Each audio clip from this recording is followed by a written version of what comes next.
Hey everybody, it's GoblinX and welcome to this week's Midweek Magic, where we're going to be playing our very first Pick 2 draft ever. If you haven't heard of this before, that is fair enough. It's not going to officially launch until the Spider-Man set comes out, but it's a new draft format where instead of drafting with 8 players total, taking one card at a time out of the pack, you're going to be drafting with only 4 players and taking 2 cards at a time. This is a way that they can get it so in-person draft pods are a lot easier to fire. You don't need to have 7 of your friends come over. If you've got 3 buddies, you can still do a draft this way. And the Spider-Man set is actually designed more for Pick 2 draft specifically. So that's going to be interesting to see. It's a smaller set than normal, and there's only 5 main archetypes instead of 10. So it's designed with this kind of draft format in mind a little bit, and as such, they're going to be putting Pick 2 draft queues on Arena for the Through the Omen Paths version of that set, along with regular draft queues as well. As far as I know, they're still doing regular Premier drafts. This is just an additional draft format for you to play with less players. So pretty interesting. I don't think it'll fundamentally change things a great amount. I imagine it is just going to be a supplementary draft format on Arena that they do now and then, rather than really taking things over. In papers, where I could see it taking off a little bit more, because there can be a lot of situations at local game stores where you don't manage to get a full 8 people to fire the draft, but maybe you got 5 people. With 5 people, it might be easier to do a pick 2 draft than a full-on one card at a time draft. So that's what a pick 2 draft is. We'll certainly see a little bit more of how well it works out when we play a set that's more designed for it, like the Spider-Man set. But it'll be interesting to try it out here today for free in the Midweek Magic. Since this is a Midweek Magic free event, as always, we're not going to keep anything that we draft today. We are just playing for the fun of the event and the prizes on the tracker, which is going to be some random rares and cosmetics. So without further ado, we've got our 3 buddies. Let's get into a pick 2 draft. So we've started with a Great White Rare for a life gain deck. You get to draw a card every time that you get a counter on this, and you get a counter on this every time you gain a life. So every time you gain a life, get a counter plus draw a card. Very good card. And that is for the black-white life gain archetype. That's the best color pair to use that pretty well. So I think it'd be pretty nice to start with Stab and Exemplar of Light here. Exemplar of Light is a pretty narrow pick, where if we get pushed off a black-white life gain, or pushed off of white in general, we're not going to be able to use this very well. Stab, however, only requires a single black mana. It's just a removal spell. You can shove it into literally any black deck. So I like that we also get to start with like one really high power level, high ceiling, but pretty narrow card, and then one very flexible card we can shove into pretty much anything. So even if we get pushed off of half our picks here, we're fine for now. But if we don't, then this is an incredible start towards the black-white life gain deck. All right, pick number 2 now. We have the Soul Shackled Zombie that synergizes with Exemplar of Light. It exiles a card from grave, drains somebody for 2 life. That is a life gain trigger right there. I like that. It's also just a decent black common in general. That said, there's a pretty big drop-off in quality when we look at the white commons. The Cathar Commando and the Mischievous Pup are just not the greatest. So I think I'm going to spend our second pick on something a little speculative here. Go for a higher power level card in a different color, like a Big Fin Bouncer. That's an excellent tempo play. Maybe a Bite Down for removal in green. But I'll go for the Big Fin Bouncer on that one. So one card that definitely goes towards what we're doing right now, and one card towards maybe like a blue-black secondary path. Pack 3, pick 2, Hungry Ghoul. Certainly sticking to black here. Not the biggest fan of Heir Apparent, and I think it's certainly going to be weaker in a pick 2 draft because we only have 4 different packs worth of cards for people to have opened Heir Apparents with, instead of the usual 8 that could get passed around. So there's going to be less variety of cards that we see, so less opportunities for that specific common to get opened up as often. So I think just Hungry Ghoul and Reassembling Skeleton is fine. That's a self-contained synergistic pick right there. These cards play really well together. We're already deep into black, and we can go farther that way and still take some of the best cards in this pack. Pack 4, pick 2 does look like we may be getting pushed off of white here. No white spells here. The Light Shell Duo is actually pretty reasonable in this set. I forgot to mention it last pack because it was so bad in just like Bloomburrow, because the Otters deck was pretty weak, but just like a blue-black spells deck can use the duo pretty fine. That said, we have two cards that are great for a sack deck and a black deck in general, Infestation Sage and Burglar So we take those and stick real deep to black here. We are super locked in on that as a color. For pick number 5, I don't really like any of the non-black spells here, the strongest of which is probably Slumbering Cerberus for a Rakdos Morbid deck. But Painful Quandary, I'm honestly not the biggest fan of either, because of all the options it gives your opponent and how late it comes down. But it is probably the strongest card in that pack, and it's in our main color. And now we just take some random red cards. All right.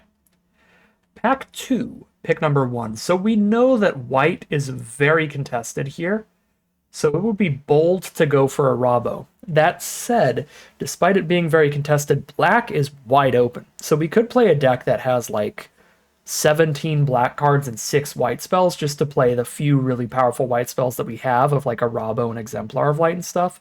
So I don't think it'd be insane to take a Rabo here. That said, black is wide open. We can take Bacon to a Pie and Vampire Gourmand here and just have a really, really excellent black deck. The Gourmand also plays incredible in black-red. That said, there's also a Kaito here, a very powerful blue planeswalker we need to consider potentially not playing the red because while we do have a lot of red cards and red is pretty open, it's because most of the red cards that are getting passed around have been really weak, like Thrill of Possibility, Sure Striker, just not particularly real Magic cards. So I think Bacon to a Pie and Kaito, Bacon to a Pie and a Rabo, or Bacon to a Pie and Gourmand are the potential picks here. I really am not the biggest fan of our red stuff here, so I'm going to go Kaito, Bacon to a Pie here, speculating on blue-black as the direction to go. Take the Burglar Rat here, and a Think Twice is a good draw spell out of the blue. Alternatively, a Seeker's Folly is okay. That sticks to mono black here, but we'll go Burglar Rat, Think Twice. Pack 3, pick 2. Well, that's awkward. Finding a Johnny. Back towards white. I think I've kind of fully given up on that at this point. But obviously we would have had a pretty cool deck had we had the Arabo and an Ajani in the same pile. No black spells here. I guess I still speculate on it, because nothing else that interesting. We'll just take Bouncer and Ajani. There's a Healer's Hawk still here. One of the better cards here. Hungry Ghoul, certainly the best card here. Now we're actually seeing like involuntary employment style spells that are good for the Rakdos deck. So that could be interesting too.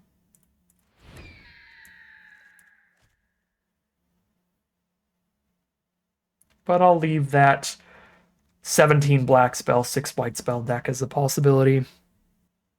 Well, I guess signals are just very hard to read when there's only 4 packs that were opened. Even if you're not a cat deck, if you're just a white deck in general, this is 3 mana for 2 2/2s, which is an excellent rate in Limited. So we are seeing one of the potential flaws in the pick 2 draft format just immediately, where signals can be real weird. Because out of such a small sample size of only 4 packs, the odds of cards in a specific color just not getting opened up are much higher than when you have the 8 packs to go through. So weird things like that can happen. Luckily, we just luck our way into just Pridemate plus Valkyrie's Call here to just not really worry about the fact that there wasn't a lot of white opened in pack 1. But hey, that is fine by me. We got some sick stuff here. And pick 2 draft already seeming interestingly different enough from regular draft. Again, I feel like it'd be insanely rare in a regular draft for the white spells to have dried up that much, and then just a Rabo to go pick 9, essentially, because 8 cards were taken out, 0 of which were a Rabo. The Vanguard Seraphs have good synergy with the life gain stuff, but I do have a lot of 4-mana creatures. The zombie already has synergy there. Runescar Demons is excellent finisher, but it is 7 mana, which is a ton. This is a great synergy land for this deck as well. It's both of our colors plus a trigger on Exemplar of Light or Pridemate.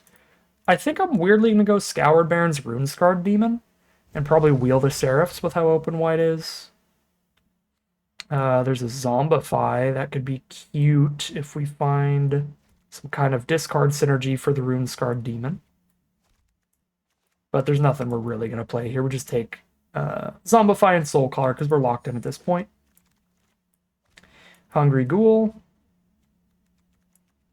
And then this right, because it's cool. Well, this is a Phantom draft. There's no reason to rare draft something because it's cool. We'll just take the Amulet, I guess. Here's our 23 playables. So we've got a full deck now. I could play Bloodfell Caves as a tapped swamp that could trigger Pridemate and Exemplar. I probably won't, but it's more likely than anything else in that pack. Infestation Sage. Red certainly open as well. And Borders Negotiate. Man, we could have done any... Not anything. Definitely could have done green, I think. I didn't see a ton of great green. But we could have gone black, green. Not... literally right after I said I could. Black, red, or black, white, and had a great time. Yeah, this deck looks excellent. This deck looks excellent. I think all of our speculative picks panned out like really well anyway. Right? Because I remember the most speculative stuff was like passing up on our Rabo, thinking that white was like hard cut, and then it just comes back anyway. Like picks like that. Yeah, no, this seems like a very, very solid deck for our first pick 2 draft. Certainly low on interaction. We got a Bake Into a Pie and a Stab, but I think that's another thing that's going to be a little unique to these pick 2s with only 4 packs instead of 8. Again, very similar to the fact that you're not going to see a lot of Heir Apparents because you can't see as many copies of the same commons. You might actually run lighter on removal and stuff because, you know, you're not going to see duplicates of like Stabs and Bake Into a Pies and stuff like that as often. We did see a lot of Hungry Ghouls, that's for sure. Is Raise the Past good here? Turn all creatures mana value 2 or less from your grave to the battlefield. We have 1, 2, 3, 4, 5, 6, 7, 8, 9, 10. Could be. Gotta cut something. So we can cut Zombify, Raise the Past, Painful Quandary, or a random creature. Happy with a really high creature count with Valkyrie's Call. Ajani as well needs creatures on board to do anything. Yeah, we'll go super heavy on the creatures and just cut one of these 3 and call it a deck. I think I just want to cut the Painful Quandary here. Like, it's such a late game spell. Doesn't do anything until they cast stuff. More often than not, by the time that you play this, because it's not immediately affecting the board in any way, your opponent kind of has the time to play it a little slower and then just discard every extra land they draw for the rest of the game to just kind of completely counteract the downside. Giving your opponent choices is almost always bad too. Like if you're way on the defensive and they just keep pressuring you and pushing you for damage, you can't really afford to play something that doesn't impact the board, and their life total's pretty irrelevant in that position as well, so they could just like start taking the damage to throw out their removal spells and keep your board clear, get the extra damage in. I think Quandary's just one of those cards that always looks much better than it is. Absolute nightmare in Commander, though. I'll tell you that. Absolute nightmare to deal with. But I think that's the cut here. Over some graveyard recursion spells, because we have a real high creature count. We can get a little bit more use out of these than usual. I mean, probably a little bit less use out of the Zombify, honestly, because we don't have, like, discard or mill in here. But a little bit more use out of, like, Raise the Past than normal. With 10 creatures, it can trigger. Yeah. Fun little deck here. Fun little format to try out. We'll see how it does in the gameplay, and more interestingly, we'll see what quality decks we really run up against, see if there's a pretty big difference with half the packs to play around with in these pick 2 drafts. Alright, here we are on the draw for game number 1. Our opponent does take a mulligan. That makes me feel a little bit more comfortable with this keep. This would be a really risky one if they have just a 7-card opener. This is a midweek Magic event. Opponents are free to concede at any time because there's nothing on the line. If you lose, you have infinite games to play until you win. And I don't really have to talk about mulligan decisions anymore because our opponent just insta-concedes after some mulligans because it's midweek Magic. So I'll see you for the real game one in just a second. But first, let's see our random rare reward. Probably 20 gems, because if you own 4 of every rare, you'll just open up 20 gems out of that set. So yeah, I own all the Ether Drift rares, so 20 gems from Ether Drift is the prize. All right, here we are for the true and real game one. Solid opening hand. We're still on the draw, but this opening hand's actually better than our last one for sure. We actually have a little bit of a curve out here and some powerful stuff to do late. This Raise the Past has at least 3 cards coming back. The Hungry Ghoul can really make sure something's in the grave for it. We've got a good curve here. Obviously, I don't have a 3-drop on curve, but what I have is multiple 2-drops. So on turn 3, that is my turn where I can freely go ahead and play my tap land and a 2-drop and get the tap land out of the way. The food token from Bacon to a Pie is going to be really nice here. With the Exemplar of Light in hand, it's going to give us an activated ability to gain some life whenever we need to trigger that. It's a Burglar Rat from our opponent. Everybody's burgling. I think with a Raise the Past hand, I actually discard the 2-drop creature.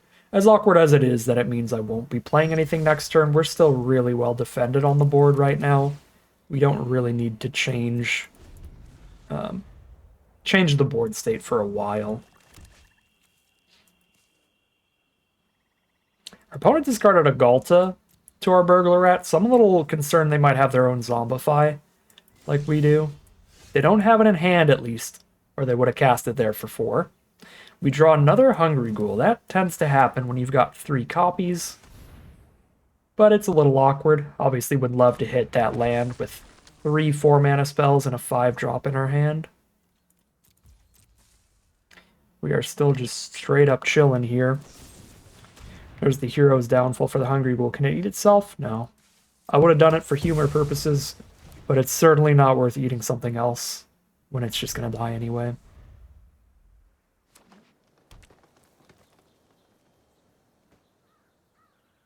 Our opponent has some beautiful sleeves, by the way. Some full art shrine of something. I want to say this is some kind of Kamigawa thing, because it's the only Magic plane that looks like that, but I have no idea. They do have the Zombify for the Galta, and that's probably just game. We're still missing our lands here. I mean, it's not. Like, we're going to have our life total here. It's game if we don't hit the land next turn. We've waited a long time to hit land 4. If we ever do hit it, we do kill the Galta, and we're back to being under 0 pressure against their 1 toughness cards. But, like, if I miss our land draw one more turn, then that is game. Thanks to the trample. Even if I block it with my whole board, I'm dead.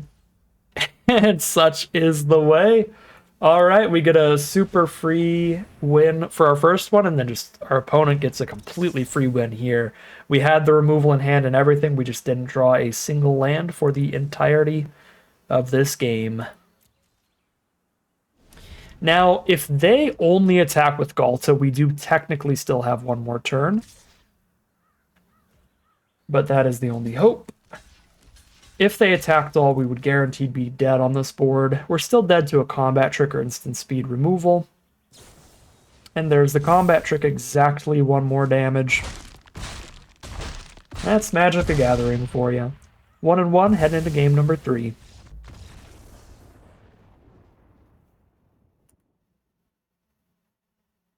If it's any consolation, the fact that they killed us with a Snakeskin Veil means even if we hit the 4th land, they could just Snakeskin Veil our removal spell, unless that was like their top deck on the final turn. Alright, back at it with some more Pick 2 gameplay. Excellent opening hand. Infestation Sage on 1, Arabo on 3, and removal with the Stab whenever we need it. The Vampire Soul Caller, really good to pick up a great rare like Arabo in the late game. Cool stuff. Playing against the black deck. Just jamming in for some damage for now. Golgari again, black-green. I don't think it's the same opponent, but I didn't pay that much attention. So I don't know for sure.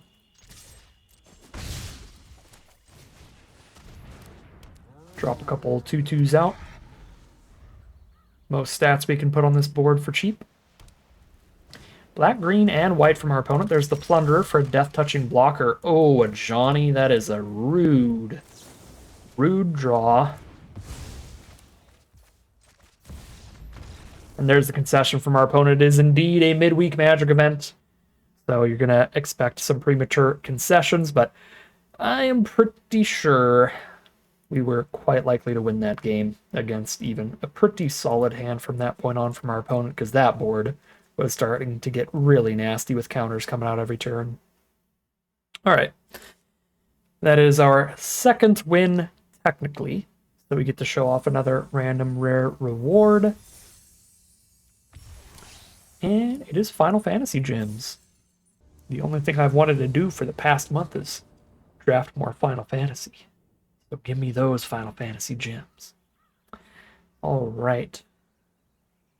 This is not a keepable opener with triple black spell. I mean, we're on the draw. You could gamble on it. It only needs one black source. And the Valkyrie's Call's an insane finisher. As long as we draw 3 lands at any point, regardless of the colors. 9 black sources in the deck. I'm going to take the mulligan here. I'm just going to get a hand I know I can play with. I will not add to the Insta-Scoop games that have been going on today. I'm going to make sure we're starting with a hand that we can play with. Nessian Hornbeetle starts our opponent off. Pretty terrifying. Pretty terrifying start. Yeah, big issue if they get a 4-power creature on the board. It just keeps getting bigger and bigger and bigger. It's a 2-mana creature that could eventually be a 6/6 or 7/7 in the late game. Super good card. We would need to have our stab in our hand very quickly to kill it. Quick draw Katana. Okay, luckily it doesn't trigger itself. They can have a Snakeskin Veil here. I don't think I care that much. Burglar Rat already got Enter the Battlefield value, and Sage gets Death value. So the trade's incredible for me if they don't have Snakeskin Veil, and even if they do, I think it's pretty good for me. So they did not have Snakeskin Veil there, so we just get that beetle off the board. What I was saying earlier is the Horn Beetle can't Katana and get counters on itself. I don't remember if I got that full thought out of the way before we got the trade in there. Unfortunately, we are stuck on 3 mana again. Needletooth Pack is pretty terrifying. Okay. The Exemplar into the zombie plus draw a card next turn.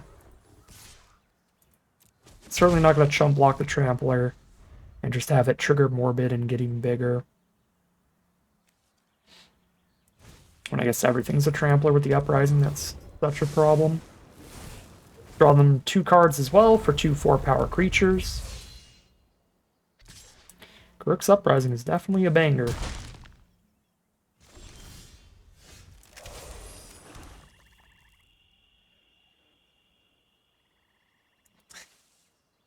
Valkyrie's Call is so awkward right now. I don't think I can play it this turn because I have nothing that'll get reanimated with it. The Exemplar's an angel and the token can't get reanimated either.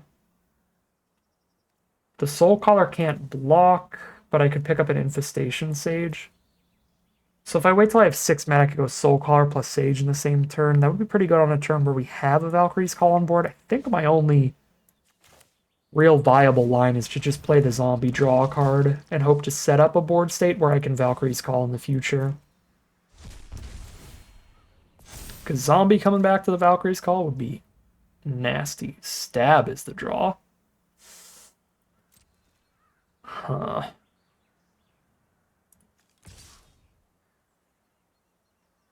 I probably don't need to play around Snakeskin Veil, but I really would like to.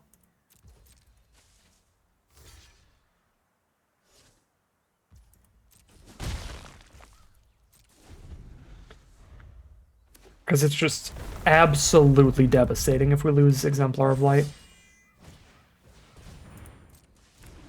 And they got card draw for days. They even got the little helpful hunter cat. Prideful parent. Not all the cats to go with my Arabo.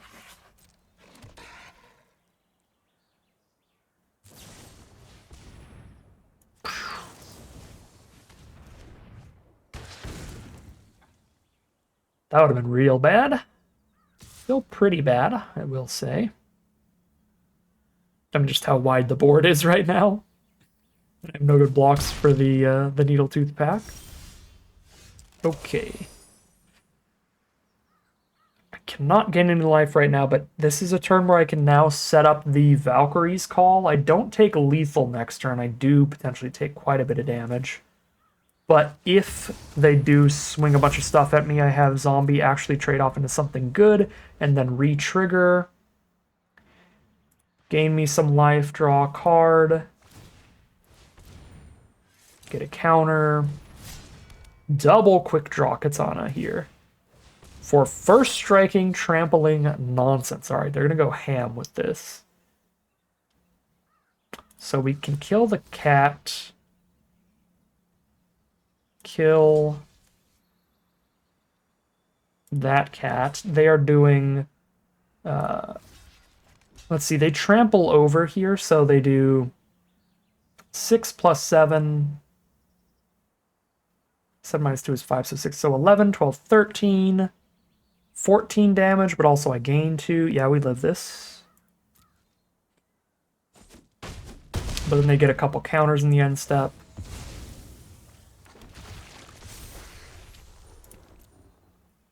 I think I have to exile Burglar Rat because Sage is the easier card to pick up a Soul Caller and actually play a blocker.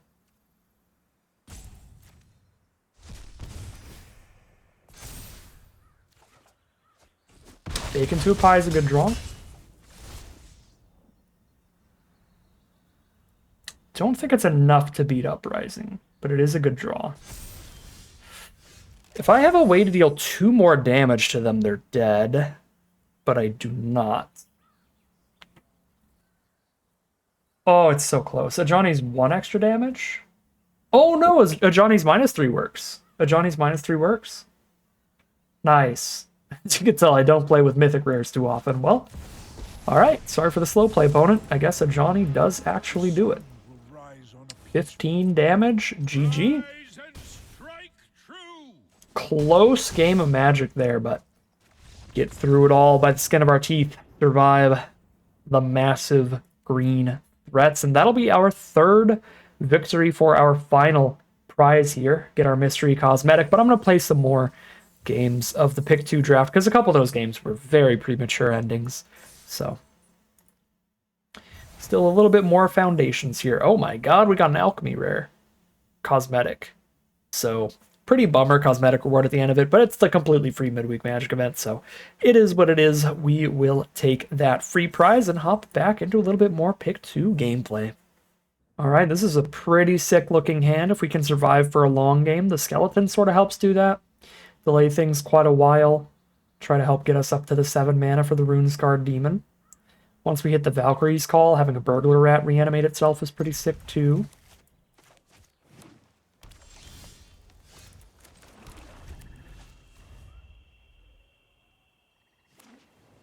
Playing against a green-blue deck. There's the Nessian Horn Beetle again. The beetle that gets +1/+1 counters for every turn that they have a 4-power creature on board.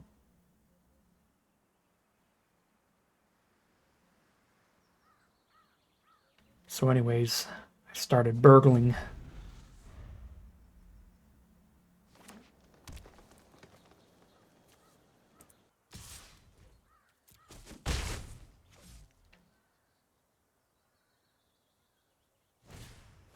Scavenging Ooze is the pre-sideboarded nightmare for my deck that completely counters Reassembling Skeleton and Valkyrie's Call that are currently in our hand.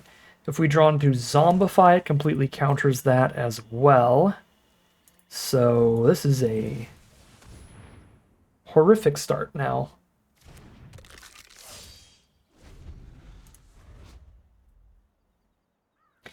This was initially a Duels of the Planeswalkers promo. It came with one of the digital games before Magic Arena came out. There was Duels of the Planeswalkers, but it was still standard legal. And then they just did not realize how powerful this card was. It was actually quite useful in standard, and the only way you could get it was by buying the video game, and they only had a set number of copies, so it was awkwardly rare in standard for a while. Just some fun lore, some fun trivia for you all, while we're very much dying to the Scavenging Ooze completely shutting off our deck here. Also, drawing another double white card with the 5 Swamp Hand does not help too much either.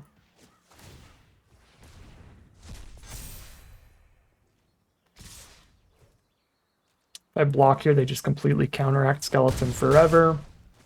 So I'm only getting 1 chump block out of it anyway. I might as well chump when I'm stopping 4 damage instead of 3. Okay, I can cast a Valkyrie's Call, which will do literally nothing, or I can cast in a Johnny that might fog a tiny bit of damage. I will do all I can to support you. A Johnny hits us with the very fitting voice line. He will do all he can, which is not a lot right now. It's really not a lot. I guess there isn't enough creatures. There aren't enough creatures in graves right now for them to exile 1 pre-combat and have 2 4/4s out.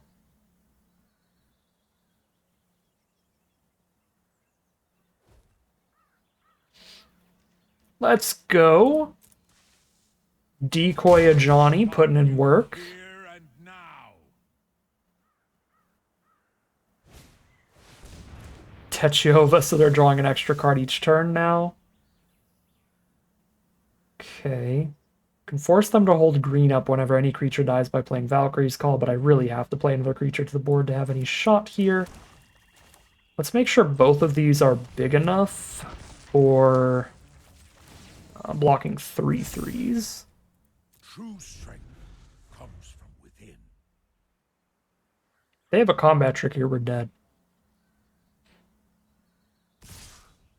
Okay, we're getting Snakeskin Veiled for lethal. Sadness on the stack. We're not getting Snakeskin Veiled for lethal. They're playing Cackling Prowler.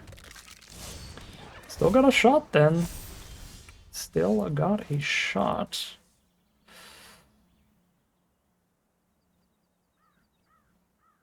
Am I really going to Runescar Demons for Plains? So I can play Valkyrie's Call and Healer's Hawk in the same turn because of how good Valkyrie's Call is on this board. But I can't afford to do it right now against 2 creatures, because then I'm dead to 1 removal spell. Yeah, I have to play Runescar Demon this turn. Being able to go Call plus Healer Hawk next turn would be awesome. But also Call plus literally any creature. So let's just find a creature I can play with it no matter what I draw. So 1, 2, 3, 4, 5, 3 mana up. Can find a 3 mana or less mono black creature. Burglar Rat, Hungry Ghoul, Infestation Sage, or a Stab. Stab is not going to be helpful here. Rat or a Ghoul? Rat or a Ghoul? They've only got 2 cards in their hand. They're not super likely to still have one in hand next turn.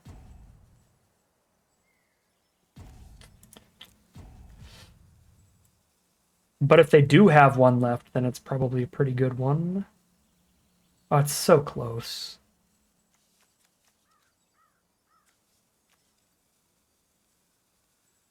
Because Ghoul is like big enough it could actually trade into things more easily, actually matter. I'll take the Ghoul.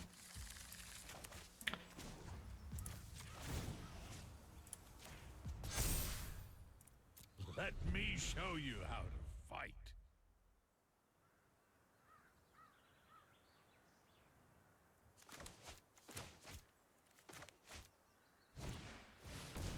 Trample to the board is super bad. Immediately draws them a card as well. Thespian.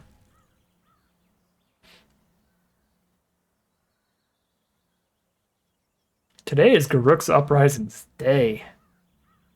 I mean, we did beat it last time, and we might be turning the corner here, but it'll be difficult. The Uprisings have been terrifying, for sure. At the absolute least. The Hornbeetle's active now, getting bigger each turn.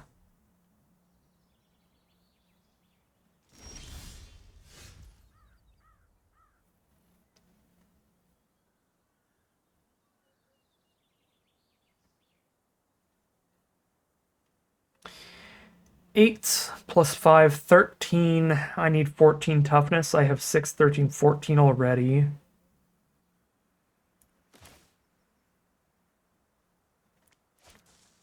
Quite dead to one removal spell. The Exemplar Ajani combo is so tempting, though. Yeah, I'm just going to set up the Exemplar Ajani combo rather than setting up the Valkyrie's Call. True strength. Get to hold a stab up as well? What a turn. Might let me send the demon in here.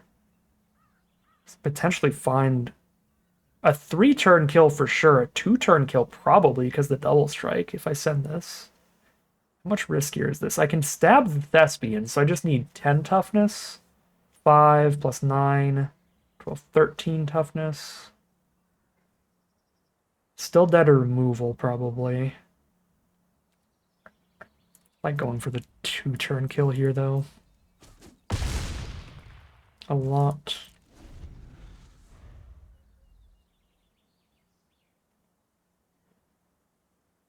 Give them less opportunities to top deck something super scary. No! A reach creature! They're definitely not dead next turn.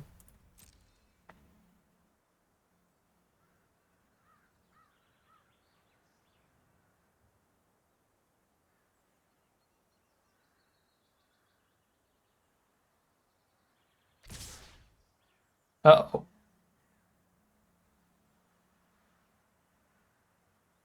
They got a combat trick to try to kill us with.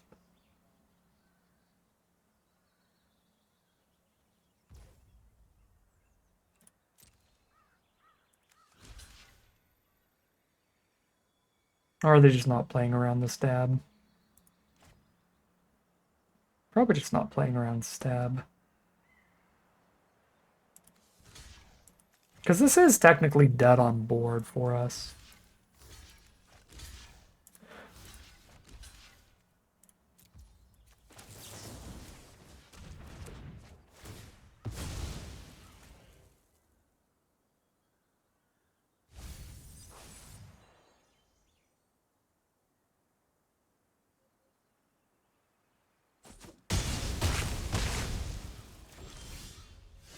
Oh my god, that's a draw.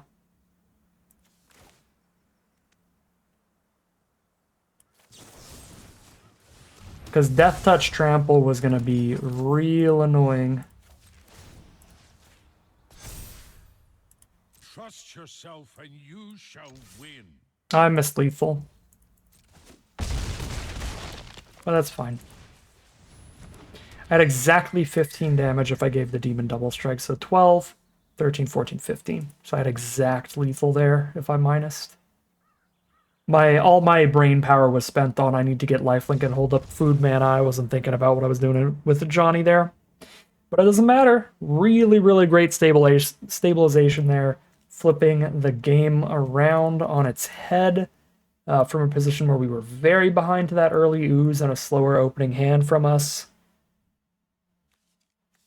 Yeah. Great stuff from the deck. Obviously, we just played a bunch of great rares later. The Exemplar as well with the Ajani was sick. But that was pretty good stuff after the aggro start. Alright, we've already gotten all of our prize out here. We've played more than 3 full wins of Magic now, so this will be the final game, win or lose, I will call it here for the end of this midweek Magic Phantom just for fun style draft. This is a nice opener. Rat on 2, Zombie on 4. There's a gap there at 3 mana. But we've got both of our colors. We have removal. We have a couple great plays. Authority is pretty good in the opener. Turn 1, just all of our creatures come in tapped, so no instant blocks from anything, which is pretty threatening when our next creature we're playing is 4 mana. That coming out tapped means we're not going to be blocking well for a while. They've got the Evolving Wilds for fixing here. How did this pause? Oh yeah, I played a Burglar Rat. So they're Boros aggro. They have the +2/+2 to everybody trick. So they're like a go wide aggro deck. Maybe somewhat of a cat theme as well, so you can get that affinity. Yep, there's the Prideful Parent. Okay.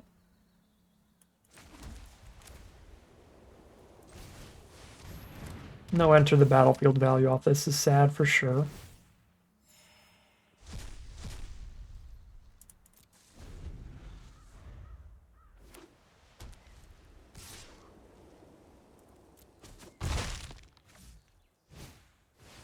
Vanishing Light on the 4/2, sure. That is definitely a bit annoying since it is exiled instead of in our graveyard. It makes our soul color quite bad here. And our mana draw is hilariously bad again. 5 white sources, only 1 black source with the double black card in hand. Similar to our game where we hit 5 black sources, only 1 white source, just the other way around. This is a pretty sad raise the past game, but technically there's a couple cards we could hit with it soon enough. We're not under any pressure. We're kind of chilling. Just go back and forth here. Wait till we get some chumps with these, then get some raise the past value. Wait till somebody draws something scary. It's just combat damage. Non-combat damage that gets prevented. Another Burglar Rat's actually a sick draw here. One we're not under any pressure. Rip a card from their hand, and now we have 3 creatures that could end up for the raise the past. Day of Judgment. Well, that explains their not committing to the board too hard. Or just not having a lot of threats right now. Ooh, that Dauntless Veteran is by far the most threatening thing they've done. So I was going to say, whenever I do draw the black source, I'm going to bake that into a pie. I mean, everything gets +1/+1. I'm at 16. I can still triple block and kill it. Take 1, 2, 3, 4, 5, and then raise the past. Okay, no, we're actually fine. I can just hold up bake into a pie here. Still.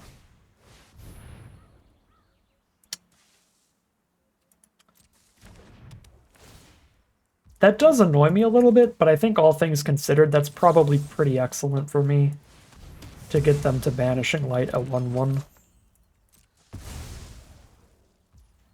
But it does force me to bake that veteran into a pie now and do it pre-combat to counteract the board buff.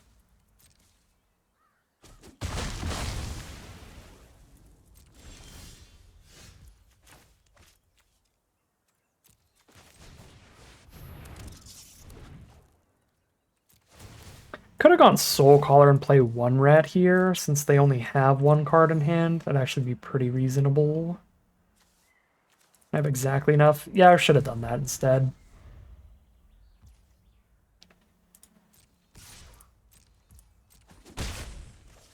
Alright, they're playing completely off the top now.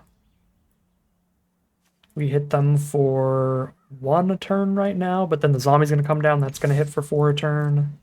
Yeah, we're actually in the aggressive lead here, despite the life totals looking skewed the other way.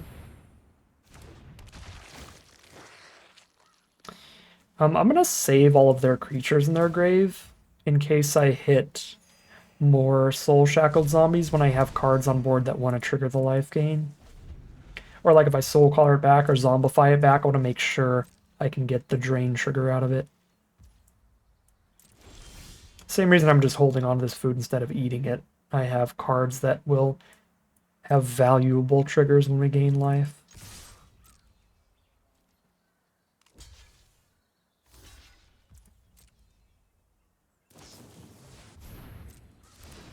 Well, that card is absolutely incredible. Turns everything they play into a solid threat for the rest of the game.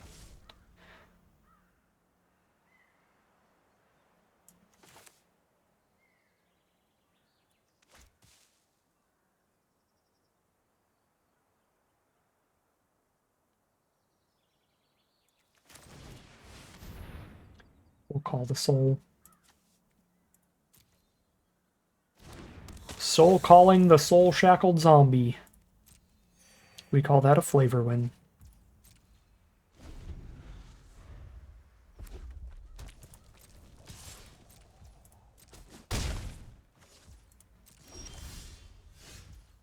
Hungry Ghoul, sure, cool card. Still actually winning the race with the tools that we have available here.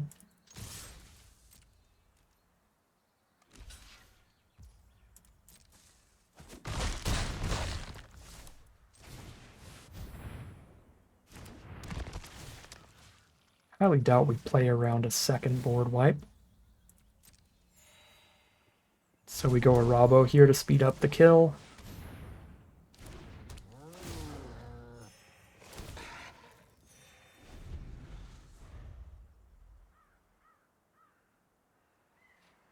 Life totals are already jumping in our favor next turn. Opponent's gained 1,000,000 life this game, but it's now 19 to 13. Don't think we can flip that through Angel of Finality. Yeah, that Angel completely stopped the attacks. Before the Angel hit the board, we were about to flip totals in our favor. Let's save Bloodfell Caves for a life gain trigger. Potentially.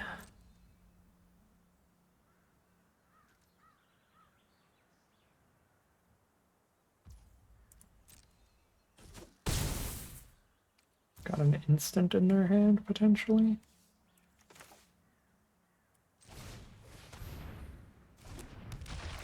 Yeah, they do. They hit 6 lands and then stopped drawing lands. It's pretty excellent.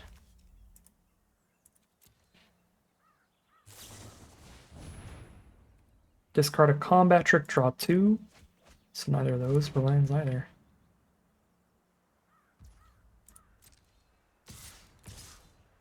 Take 6 in the sky. I'm gonna have to start using life gaining without getting triggers very soon. Taking 6 next turn, another flyer.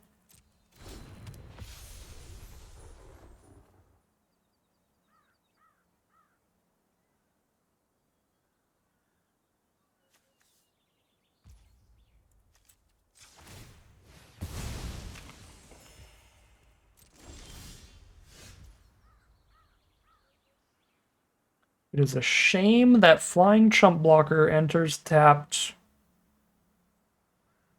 It truly is. All of their important creatures have flying. There's no reason to hold a blocker on the ground.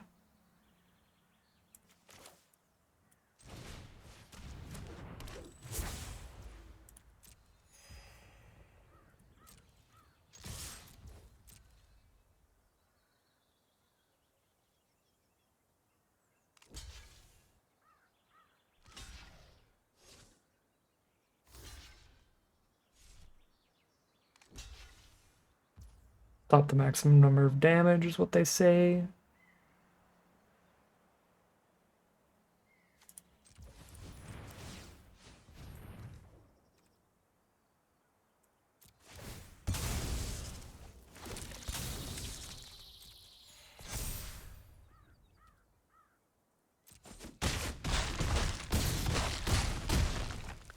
Down to 6.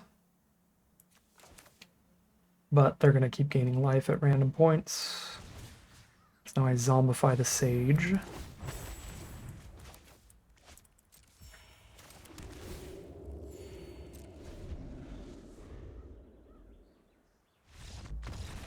Session from our opponent. They found the flood, apparently. And they knew they were going to die next turn. They attack with all this. they don't kill me and they have one blocker up and die, or they don't attack with it, and I get to start forcing chumps, sending Hungry Ghoul in.